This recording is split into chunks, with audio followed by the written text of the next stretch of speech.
Hi, and welcome to the show. I'm trichologist Lisa Akbari, your hair doctor. Guys, I have been missing in action, but you know what? I'm really excited about today's show. If you're just tuning in for the very first time, I'm trichologist Lisa Akbari, and for the next 60 minutes, I'm going to be your hair doctor. And today, I'm going to get myself a little bit more because I'm a little shiny and I don't have any lipstick on. I've been in meetings all day and I've been really, really busy. My cheeks are too red. My daughter would say, that's not real. Okay, let's do a little bit of highlighting. But today I'm going to talk about postpartum hair loss. I think that's a big deal. Postpartum hair loss, it's really important that we address it. First, what is postpartum hair loss? When do you suffer from postpartum hair loss? And how do you know that's what you're suffering from? What are the signs? What are the signals? And we're going to talk about that today. My chat room is open. I'm right here in my office. I'm starting late and I'm in my office, but we're going to talk about postpartum hair loss. I've already got my hair in my Afro puff today because I just want to make sure we can get right to our topic. So welcome to the show. Thank you so much for tuning in. You're welcome to chat with me. I'm going to also make sure that you have my email address. My email address is lisa@lisaakbari.com. That's Lisa at LISAAKBARI.com. All right, so let's see here. We want to talk about this topic that's just so major to so many people.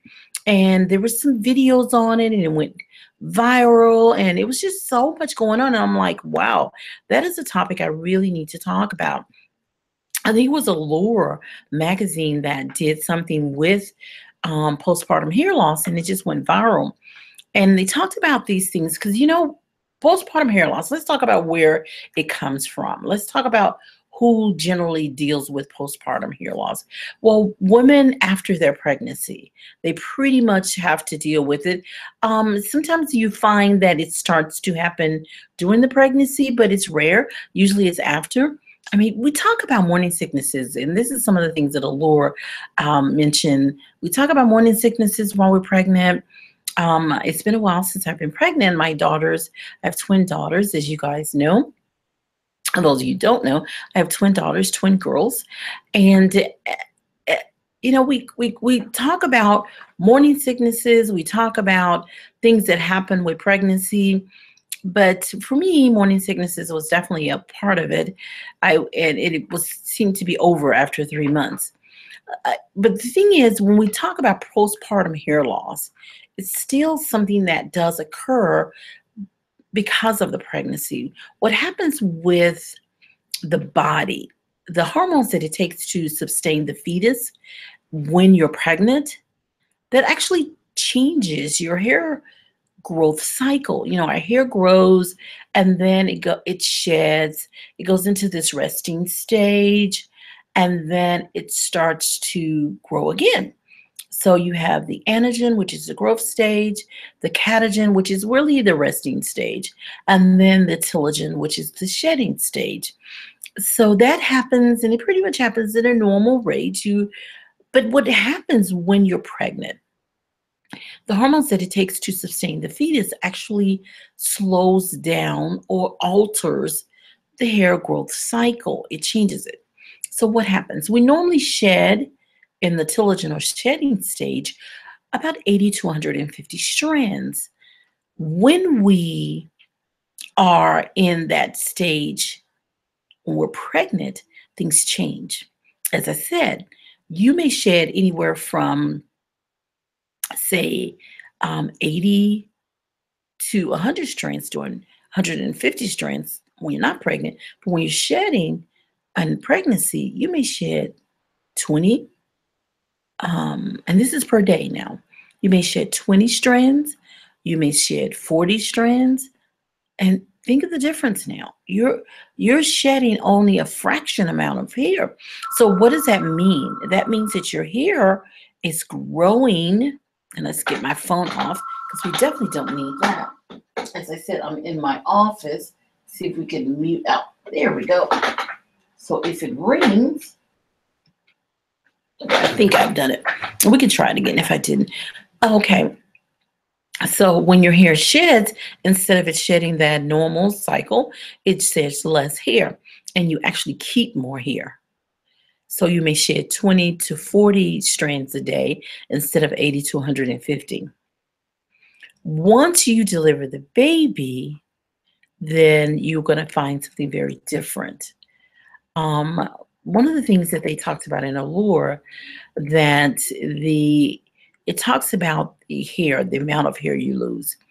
You really do lose a large amount, and it's pretty scary. One of the things that we find with many patients who come into my institute after having a baby, delivering their baby, and they have hair loss, they usually notice it around the front hairline. And that's the big question, why? And this is what this video will do, because a lot of times you see videos and you read things in magazines and it's just kind of snippets. You know, my shows are an hour, so I tend to draw things out and I can explain a lot more.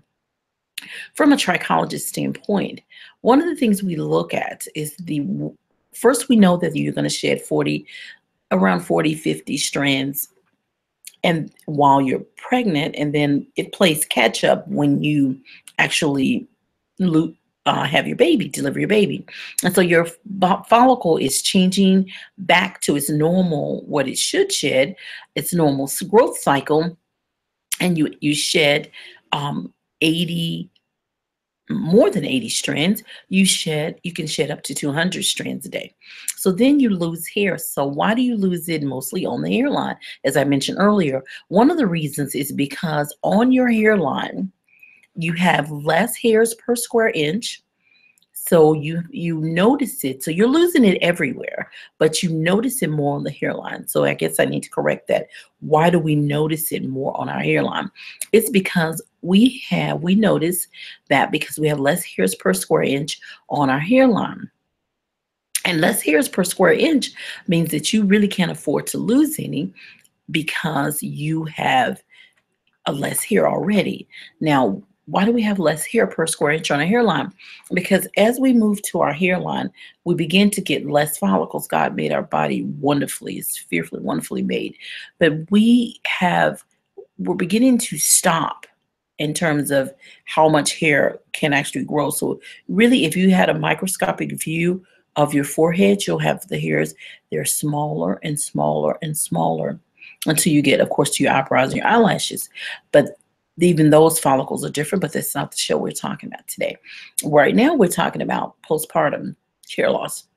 So when you're in this area of the head, say your upper crown, you have more terminal hairs. Then you begin to get what we call transition hairs right at your hairline. And then when you get to your hairline, you have less hairs per square inch and they're smaller. And they don't actually grow as long. So generally you can't pick up your hairline hair and it go all the way out like the hair in the body of your head, and the hairs are smaller. That's something you can look in the mirror and test, regardless, pregnant or not. So that's what happens. You're changing. You're changing. Your growth cycle is different with these hairlines. You're changing as far as the size. That means your texture deals with size, and you're even changing type. So you can have extremely kinky hair, and as you really get to the hair, everybody's got what y'all call the baby hair or the little hairs that lay along the hairline. So those hairs can have a different texture, different type, and a different density. So the hairs per square inch are less in numbers. They're smaller hairs, and they can even lack color. So they can even be lighter in terms of color or darker. So that's really important. So what happens? How do you know you're losing hair? You're now, not how you know you're losing, how do you know this is postpartum hair loss? The way you know, you're going to first notice that you have more hair. Like most people will say, well, I saw more hair in the drain, or I'm collecting more hair and it's really scary, and those kinds of things. Well, then you have to look at those hairs and examine those. How do we know this is postpartum hair loss and not just breakage or just shedding? Natural shedding is because, number one, you want to look for the hair bulb, which is a club-like tissue on the end of your strand. And if you have the club-like tissue on the end of the strand, then that's shedding. Then we want to take a look to see if all the hairs, we got a group of hairs, if most of those hairs have the club-like tissue, which is the bulb, that means that you're shedding excessively. If you have a large number of them, and they all have bulbs, then that's shedding. If there's no bulb on it, then that's some form of breakage, which again is a different type of show. But so this particular problem is, you want to take this and you want to see a trichologist. Take the hair samples, schedule an appointment to see a trichologist. A trichologist uses a handheld microscope. Take the strands to that trichologist as samples in that appointment and let them take a look at them. Look at the bulb, because generally you're going to have a telogen bulb in some cases, but you can't control the telogen bulb. In other words, there's a large number of them. So it's just shedding when it should be growing, or it's shedding larger amounts. So now you begin to see the density changes, inconsistencies. So just to be clear, you have a large amount of strands, you've taken it to your trichologist, and now they're telling you what may be happening. Now, what they're going to do, you want a trichologist, let me just make this clear. You want a trichologist, one that uses a handheld microscope, and that trichologist is going to allow you to see on their monitor. And this is what I recommend to all trichologists. If my students, I recommend, this is what I do in my practice. I make sure that you can see. They're going to show you the density inconsistencies so we can establish that this is breakage, this is shedding, it's excessive, and you'll take a look at the mouth of the follicle. They'll show you everything that will help you to understand. Also explain to you that the hormones that it takes to sustain the fetus will actually cause the hair growth cycle to be altered. Once you have your baby, so in other words, you shed less hair during the pregnancy. Once you have your baby, then you will begin to play catch up, and you may shed 200, up to 200 strands, to even 250 in some cases per day, instead of the 40, or definitely instead of the 80. So now you're shedding more. So then it shows up. So that's what's happening now. I know it seems hard. It seems a little different, and it seems very scary. But you have to understand that everybody who goes through this, not everybody's going to go through it, but people who go through it, it can be really scary. So let's talk a little bit about, let's see if we have any questions on postpartum hair loss and some of the things that you've been going through. I like to hear from you guys. My email address is lisa@lisaakbari.com, and that's LISA at LISAAKBARI.com.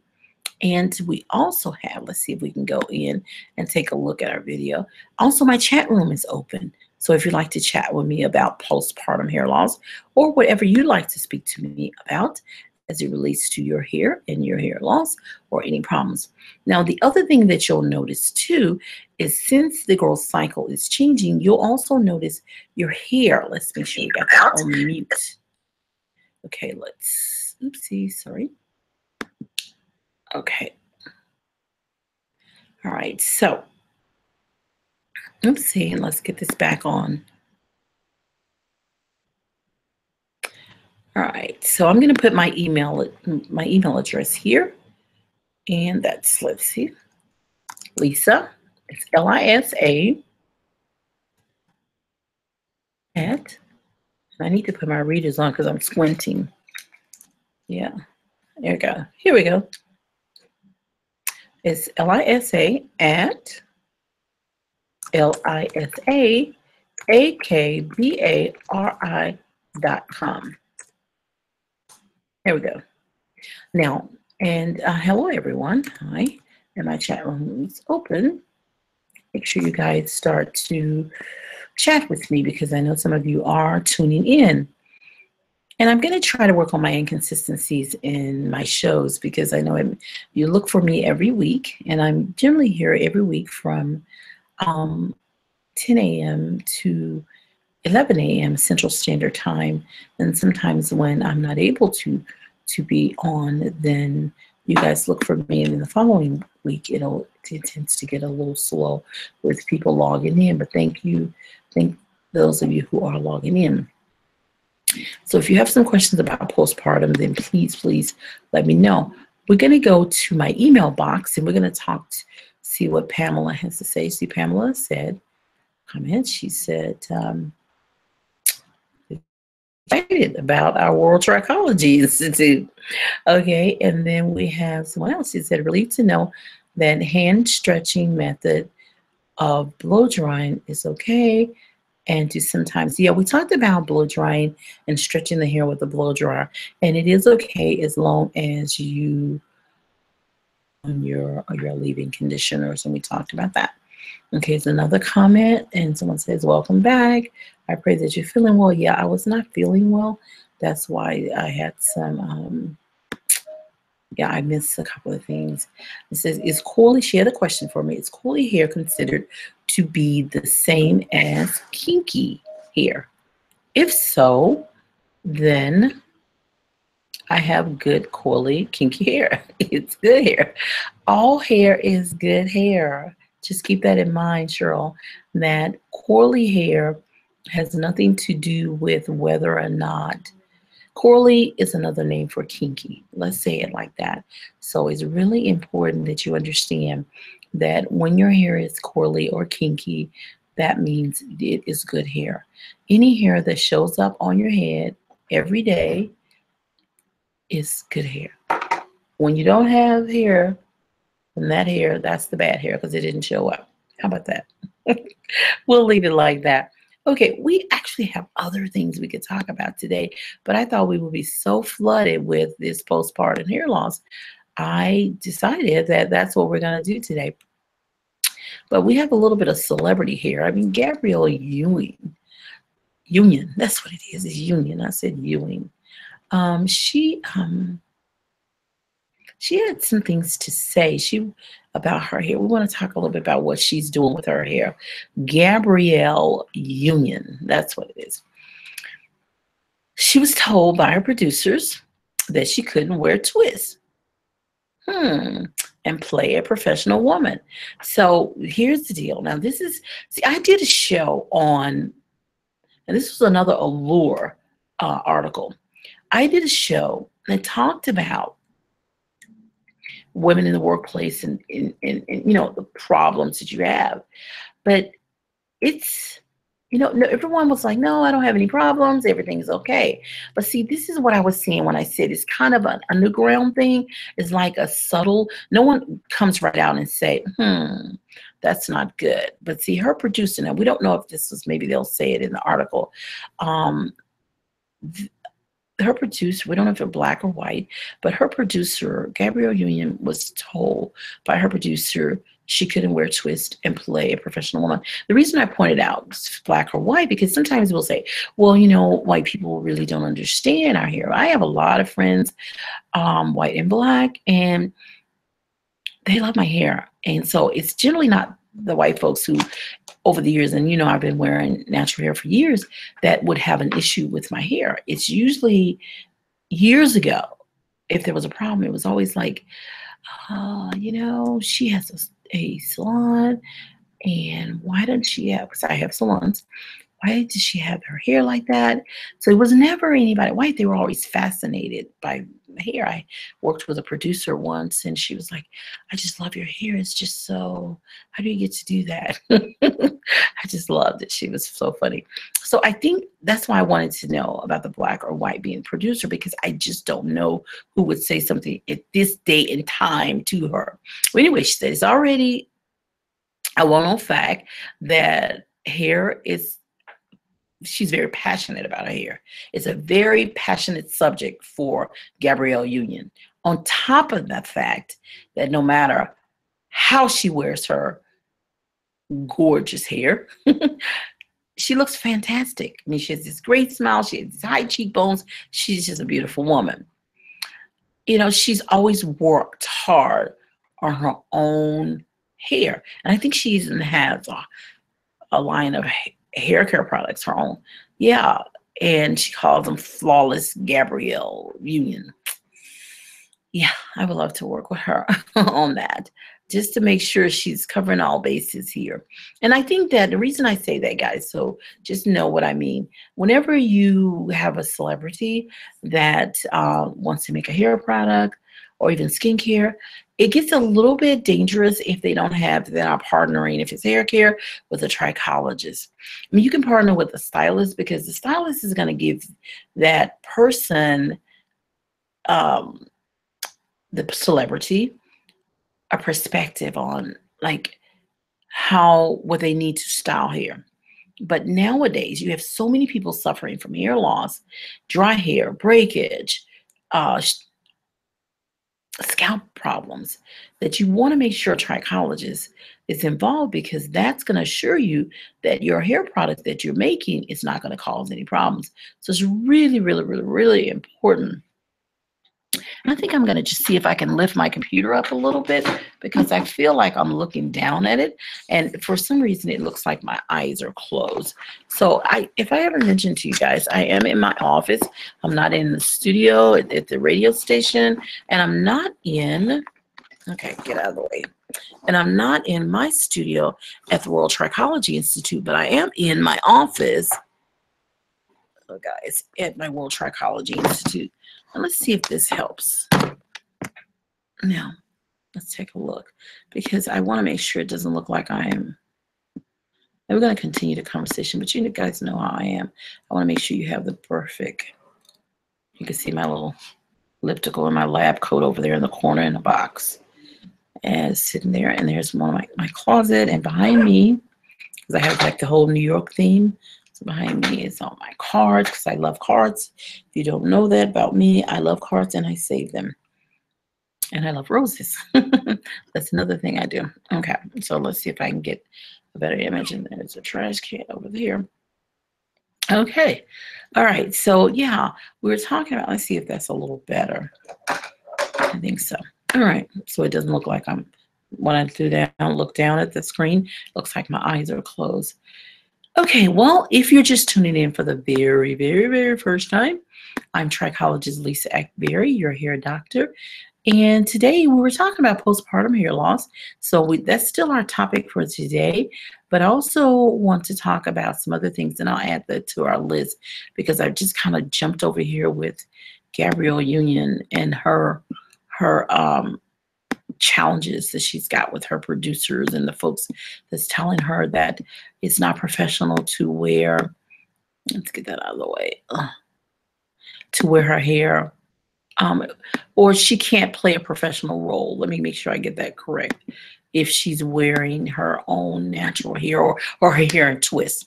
And we talked about her having a hairline. And I mentioned also that I think that if she's going to have a hair care line, she should definitely to have a trichologist involved, because I think it's really crucial that we take care, not only make the hair look pretty and style, but we also want to protect and preserve our hair.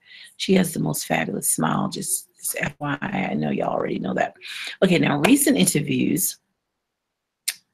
She talked about meeting with a producer who told her that if she couldn't wear her hair in twists, she couldn't do it, and playing a professional woman at the same time. Yikes, that was really bad. And this is what Allure said. So I'm kind of paraphrasing what they said. During this meeting, and she was talking about a role, and we're just not. They didn't name the part, and it seems the producer wanted her to play into an Eurocentric standards of beauty. She was not doing a project with the character the producer was coming up with. She just wasn't getting it, according to this producer. And she's beautiful. I mean, she's sophisticated, she's professional. They said, well, this is what her response was to everything they were saying. Well, I want to wear braids. However, the producers just didn't seem to get it. They continue pushing back, saying, well, I mean, she's beautiful, sophisticated in corporate America, blah, blah, blah. They just wasn't getting it. And then she responded specifically that she wanted to wear her twist. And they went on to say, we just really want her look to be more polished. Wow, yikes. If they said they wanted to be more polished, so they're saying that she can't look polished with her twist. Yikes, that's not good. And then she said, you all really don't understand what you're talking about here. It's worth noting that there have been plenty of instances of women of color, specifically Black women, pushing back against the photoshopping of their natural hair on magazine covers lately. Have you guys noticed it? There are people that are getting their hair photoshopped. It's like they're just trying to make it more what they were calling polished. So Union was not having it. She just didn't want to. In fact, the very reason she created her hair care line was because she really felt like there was something lacking there, and she wanted to make sure people in the entertainment industry had a great hair care line. Okay, so that was her thing. So that was it. She just did not want it. So I think that she ended up hopefully speaking up. She said, we'll help these kinds of issues. That's what the producer would allure, or the editor. And she said, go Gabrielle. And that's what I say, go girl. This is she's at the part that she's at the stage where she's got this famous look, or and she's a sought after entertainer and actress. So she can kind of call some of her shots. I don't blame her. And if this is an opportunity for her to speak out on behalf of women with natural kinky hair, then I think she should do it. And I'm very proud of her. That's just my take. Okay, so if you're just joining in for the very first time, I'm trichologist Lisa Akbari, your hair doctor. And today we are here talking about hair loss and postpartum hair loss and why all this happens. And oh goodness, I thought I turned that off. Let's try it again. It doesn't look like I can turn it off. Interesting. Unless I don't know how to. Okay, that's not it. Okay, so you may hear that. You may hear that ring a little bit more. So we'll see. Hopefully it won't. Okay. All right, guys. Well, I'm back. So yeah, we were here talking about postpartum hair loss, but we're also here talking about Gabrielle Union, and we're here talking about whatever you like to talk about as it relates to hair. It is, I've got some other topics, but again, like I said, I was going to fill this up with that particular one on postpartum, but guess it didn't quite go that way. Let's see what else we want to talk about there. Now, the other one is a really big deal. Older women with hair loss. Now, we're going from postpartum hair loss, Gabrielle Union, to older women with hair loss. Okay, what can we say? What can older women do about hair thinning? First, we have to establish if we're having thinning or hair thinning on a strand level or hair thinning density. Now, let's kind of explain that. As you get older, things can change. Your body changes, so many things happen. So the big question is, what can women do about hair thinning? After menopause, is it the hormones? Is hormone therapy the answer? Well, again, I think one of the things, the biggest mistake that women make, and I have to point this out before we start talking about and give me some answers. The biggest mistake that most women make is they automatically assume it has something to do with postpartum, and they have something to do with menopause, hormone related. it's female pattern baldness, or some internal follicular issue. What I do, one of the things I first establish when I do a hair and scalp analysis is, and I'm going to highly recommend that for anyone who's losing hair or have any kind of scalp disorders or, or scalp issues like chronic itch, flaky, things like that. I establish with hair loss what category of hair loss you are in. And I think that's crucial. I'm going to give you a few little tips on how you can make some of that determination yourself. But that's one of the things I try and do. I try to establish what category. And what do I mean by that? There are two major categories of hair loss. And as we talk about this, we talk about hair loss. About half of the women we find, that are over 50, they're losing hair. A lot of websites promote estrogen as a way to prevent hair loss, like that hormone therapy. And then they provide some other types. Mainly it's that one. That's the biggie. There's some other drugs, minoxidil. The Food and Drug Administration has approved that. They approved that when Upjohn started making Rogaine with minoxidil years ago. They say it improves hair growth.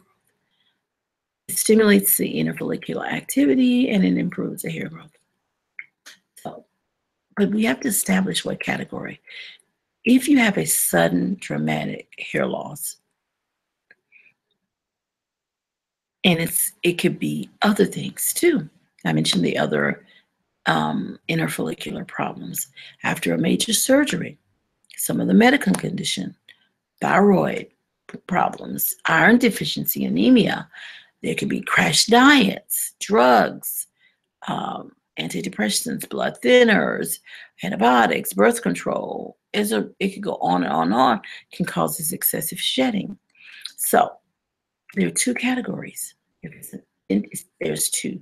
One could be internal, one could be external. Once you establish the internal follicular loss or external follicular loss, then you know the direction to go in.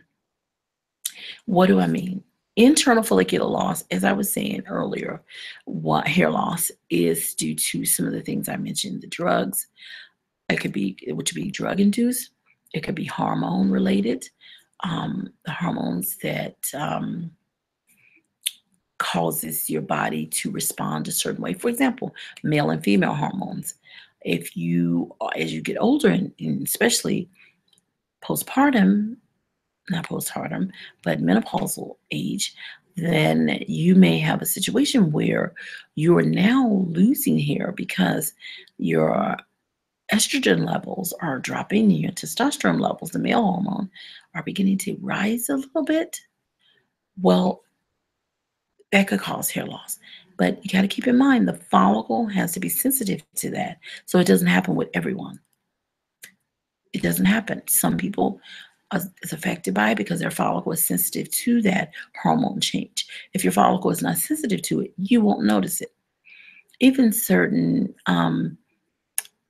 diseases of the body system, thyroid problems, and the anemia I mentioned, those kind of things can cause a problem because the hair itself, in two ways, it could be a direct problem or an indirect problem. Sometimes with diabetes, thyroidism, other problems, other autoimmune diseases, or even problems with your hematocrit levels where you're anemic, those things could be directly or indirectly. Sometimes you'll notice my hair is just more dry and brittle. And then sometimes you'll notice, oh, my hair is actually shedding more. I'm losing hair on a scalp level. That means the hairs per square inch are decreasing in numbers. You open the hair, you part it, you see what looks like a Christmas tree part. So now you know that you're losing hair and it's on a scalp level. And even then, you still need to see a trichologist, and I'll tell you why in a minute. Okay, so at this point, we have to determine if that is it still has a If you're losing hair from the internal portion of the follicle, that's where the follicle actually produces the hair strand, right at the base, right at the derma papilla, right at that connection where in the dermis. Or if you're losing it in your superficial layers, and that's what I was saying I would get to, whether you have some type of blockage, like your superficial layers, like your epidermis. So you may have a blockage around the mouth of the follicle, so the hair is not emerging. And this is all going to be determined. This is a determining factor, how dense the pollutants are and the actual texture, meaning size of the strand. That will determine whether that can emerge. So even then, you still need to see a trichologist. But then internal follicular loss stems from things going on within the body system. So the follicle is now malfunctioning. That's internal. Then there's another category that most seem to ignore, which is very crucial. It's external follicular hair loss. And I did a study, and I coined a disorder called follicular epidermis alopecia. And the reason for that is because there's certain types of hair loss, and even women who think they're in postpartum, that stems from blockages, chronic ingrown hairs, blockages, but they're usually telltale signs and not always. Itchy scalp, flaky scalp, tender scalp. So when I look at the actual hair under the microscope, what I'm finding that the hair is actually growing, but it's blocked. So it's really important for us to pay attention to that. That hair is now blocked, or you can see it in the microscopic view that hair is now not able to emerge. So with that, those types of hair loss can happen. Why does it happen as we're older?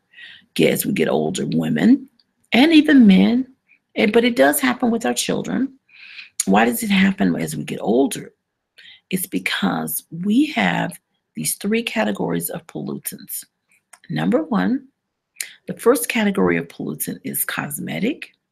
Those are hair products that aren't clean. That means you use shampoo with it. It's got all these fillers. These hydrating shampoos are the culprit. They generally, I know, everybody like hydrating shampoos, but you can't hydrate and clean at the same time. You just need to clean and hydrate with your conditioners, and we'll go on to that. So if you have all these fillers in it, then so now you've got this blockage. The second thing is you have cosmetic pollutants that, like certain products like gels and mousse and some of these other products that don't rinse clean. You shampoo, you're using a hydrating shampoo, you're not getting clean, you need to clarify. So those will begin to solidify over a period of time. Then you have environmental pollutants, dust, dirt, debris. On a daily basis, you're noticing that, you walk from the car to the building, you've got debris in the building. Sometimes in your own home, you have dust and debris. Gets in your hair, works its way to your scalp. And then you have scalp pollutants. Every day, we're shedding on a continuous basis. Now, with our skin, we're going to shed, but it's going to brush away with our clothes, or we'll shower it away. Our hair is different. Our scalp is different.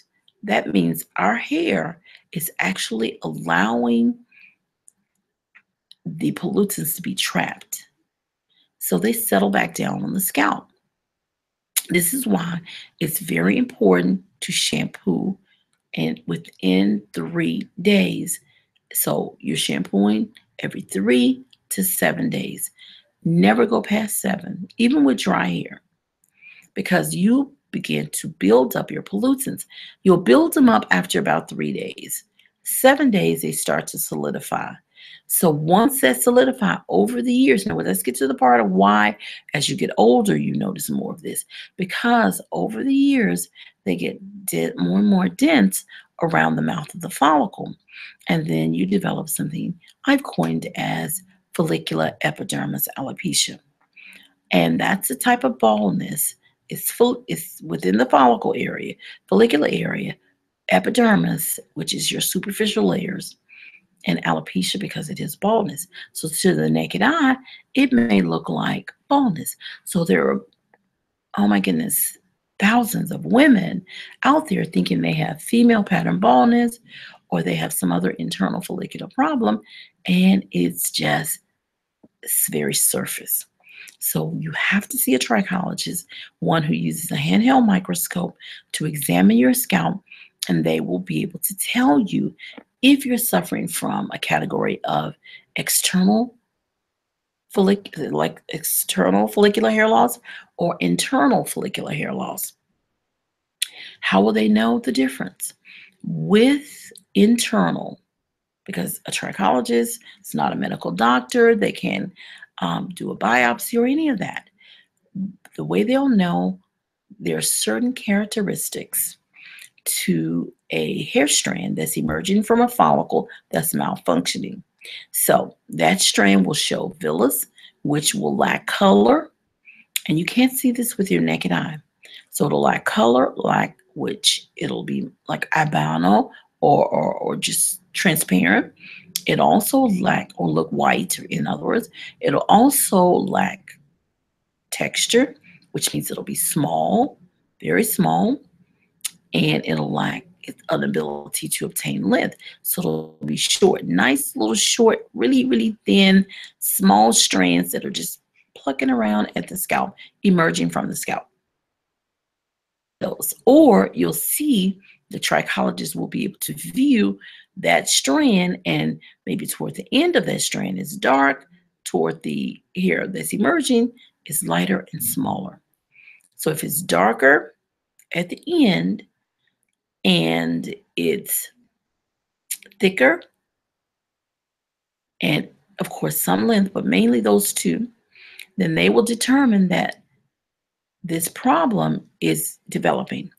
Now, if you have white hair and you normally color it, then of course it could just be a color line or line of demarcation.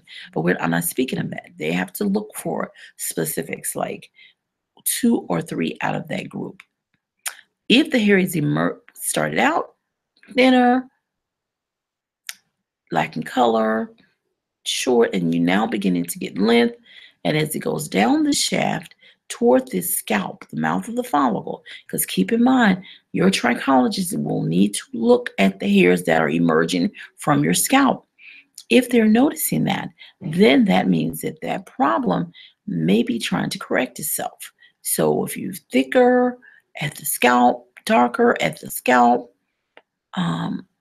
you know that that hair may be correcting, because the body wants to grow hair and wants to grow hair at true texture.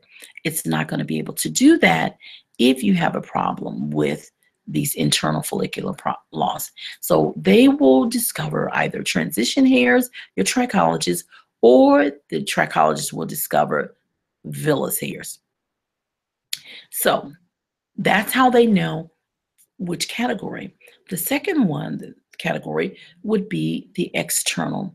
You will have good density, hairs per square inch in most of the areas.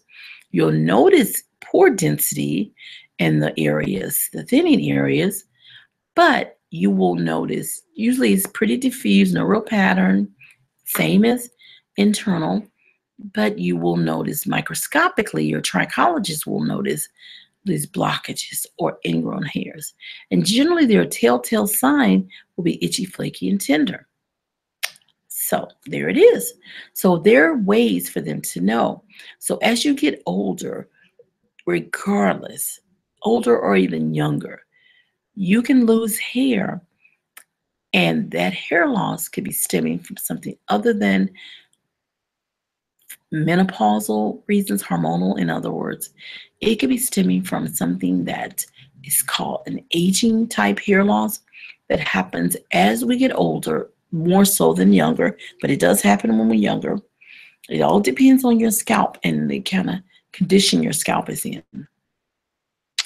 So you could have a blockage around that follicle. So my recommendation and suggestion is to do a hair and scalp analysis.